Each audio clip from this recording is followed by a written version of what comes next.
Hi guys, flex ko lang ang aking mga halaman. Ang aking talbos. Yan, ang aking talong. Madami na siyang bulaklak. Ang aking sili. Ang dami ng bunga ng aking sili. Ayan. Yan, sili kayo dyan. Ayan ang aking talong. Ayan, nakakatuwa na. May bunga na siya. May napitas na po ako ditong bunga. Ang aking talbos ng kamote. Ayan, dumami na naman ang talbos. Ayan, ang sipag-sipag niya ngayon mga nalbos. Ang aking mga talong. Ayan ang aking talong. Ayan, madami na siyang bulaklak. Ayan. Ito yung binidyohan ko sa inyo dati. Ngayon, lumago na. Ang aking ampalaya. Ayan na po. May bunga na po siya. Ayan. Try ko. Binalot ko guys at may butas na inunahan na ako ng insekto. Ayan ang aking mga ampalaya. Ang sigla-sigla niya guys. Ayan, ang dami nilang bulaklak.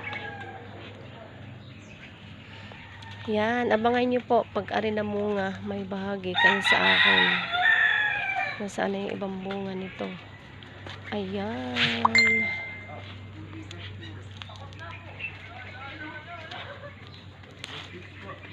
Ayan guys. Ayan, may bunga na siya. Ayan, dami na nila. Ito.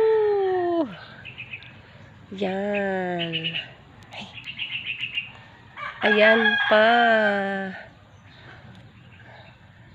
Ayan. Nasaan na? Ayan. Ay, sorry. Nasaan pa?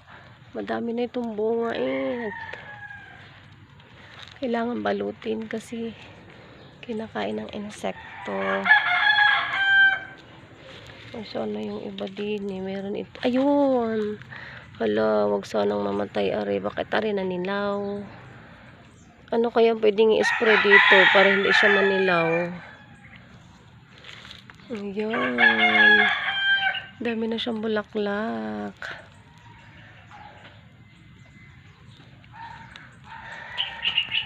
Yan, kasimpleng buhay. Kapag nagtatanim, may aanihin. Kailangan magsipag sa pagtatanim. Mahal-mahal ng bilihin ngayon. Ako. Ayan pa. Ayan pa guys. Nakatago. Ayan. Ayan. Ang dami ng bunga. Ayan pa. Okay. Ayan. Nakakatuwa ang aking mga sili. Oh, sili kayo dyan. Pwede kayong manghingi. Huwag lang manguha ng hindi nagsasabi. Ayan pa guys. Ay, nakakatuwa. Nasa likod pala guys. Ang dami. Kailangan ko ng balutin. Thank you guys for watching. Please support my Reels and YouTube channel. Thank you. God bless. Bye-bye.